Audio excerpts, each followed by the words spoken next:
Drake has that kind of appeal. He falls into that Dalvin Cook bucket where the potential's there, but people aren't paying attention enough to grab him at what I still consider to be very low risk value. Top 5 running backs. You're watching the Fantasy Football Show.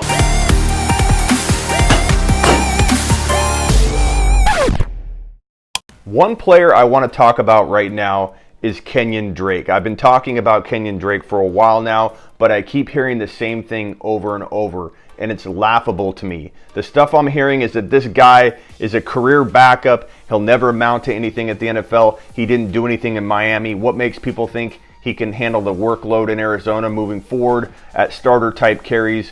Look, the bottom line is people talking like that are regurgitating the noise and are not looking at the fact pattern here.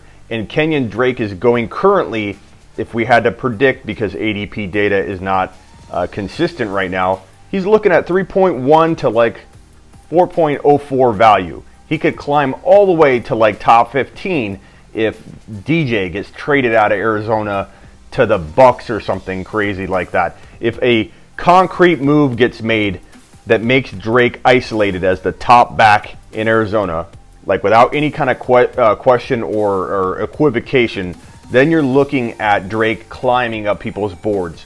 The buzz will make the boards move. If you think for a second that a big piece of news like that, DJ getting traded, won't alter Drake's value by at least a round, you're crazy. Right now though, and this is awesome for best ball drafters, it's awesome for dynasty startups that start early, it's awesome for current dynasty leagues where you can trade and buy low on this guy before his value gets that natural uptick it's going to get once something concrete happens with David Johnson.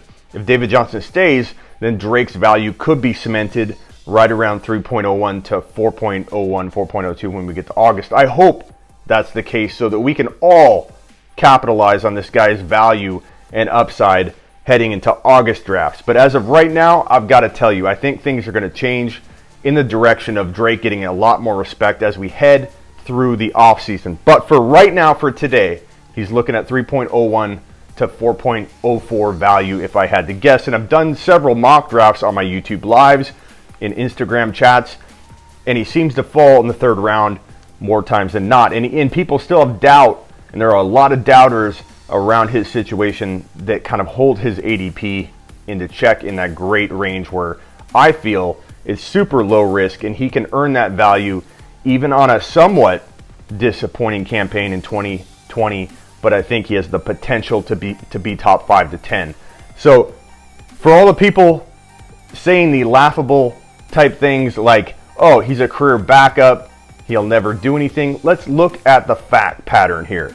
2016, first year in Miami, 5.4 yards per carry. 2017, 4.8 yards per carry. 2018, 4.5, and then last year in 2019, 4.8. Where in those stats do you see career backup? Where in those stats do you see him faltering or failing to meet expectations? It's all about usage. They didn't use him right. They didn't give him enough carries.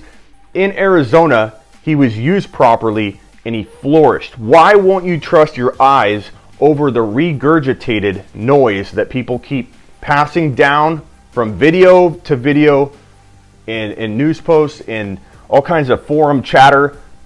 Trust your eyes. What do your eyes tell you? Watch the film. Go back and watch the film on this guy.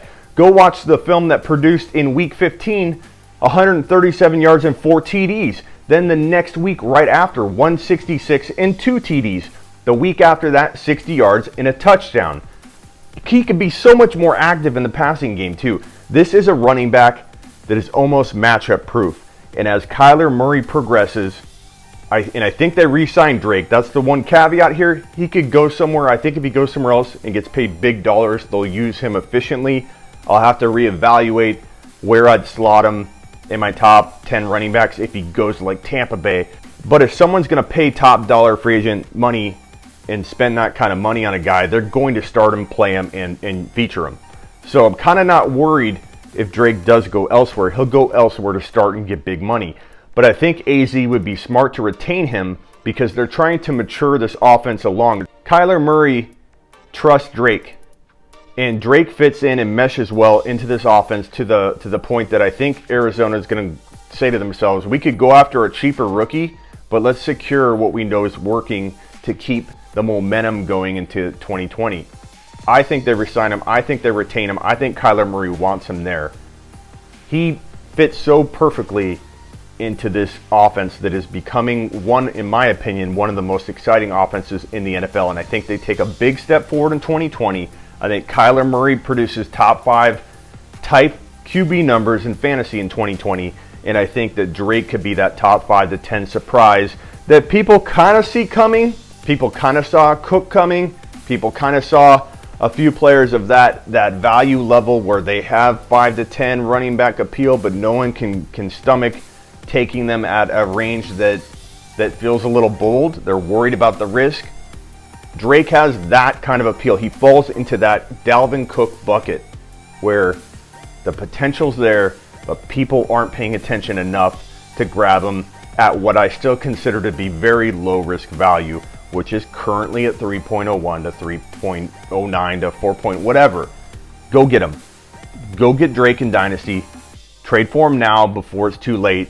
And if you go balls to the wall and best ball during the offseason, start drafting now. Grab Kyler, grab Drake, even grab Kirk, and start building teams now before these values inflate. I appreciate you. Hit thumbs up, subscribe, tell your friends about the show, and let's get to it in 2020. More content like this, Dynasty geared with a redraft spin so that everybody's happy with the content. Get some. Top 5 running back. You're watching the Fantasy Football Show.